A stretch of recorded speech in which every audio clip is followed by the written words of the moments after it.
Alright, I wanted to come take a look at the this popcorn crop that we have this year.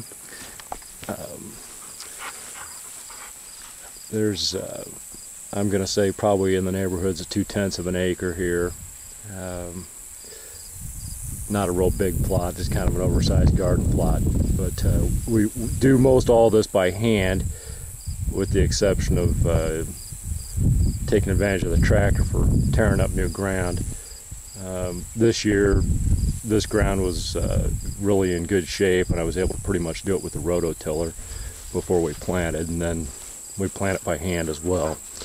I kind of just wanted to come look at this because it's late September and still kind of green. We had excellent success with this. You can see some of these plants are really tall. I think we've got some in here that's, most of it's around 8 foot tall, I guess. So some of the best popcorn growing that I've ever experienced. It was really kind of dry late in the summer, so we had to water it, but fortunately we're close enough to the house that we were able to stay on top of that. Some of these plants did really well to a point where we got a couple of ears. Here's one right on the end. You can see there's 2 ears on there, and it's starting to dry out. Now those ears should hang on down when they get closer to being dried out, but they're drying nicely even as it is. And once we pick them, we'll pick them by hand, and that way we can see you know, what an individual ear looks like. It was pretty much husk them and clean them right out here in the field, but leave the corn on the cob, and then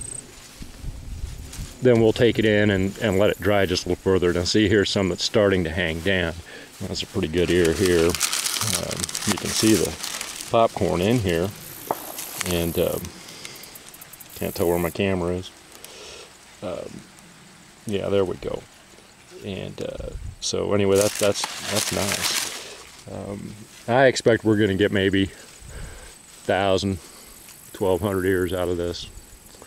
And the thing about picking it by hand is that we can see just immediately what we've got, and if it's a decent ear and you know, filled out well, then that's obviously what we want.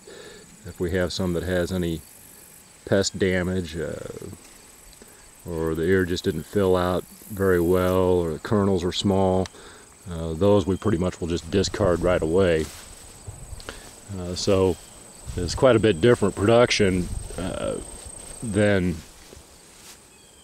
you know, if we just had a combine come in here. Of course they'd laugh at me because there's nothing here, but not much. So anyway, excited to let this dry on out a little bit, and we'll probably get in here in another month or so and pick this corn.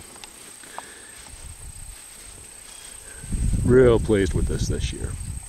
And where I am plowing now is on up the hill, up closer to the barn. So depending on what this soil's like this next year and how soon I can get this out and cleaned out, we may let this lie fallow for a year. Alright, this is Jenkins Farms. More later.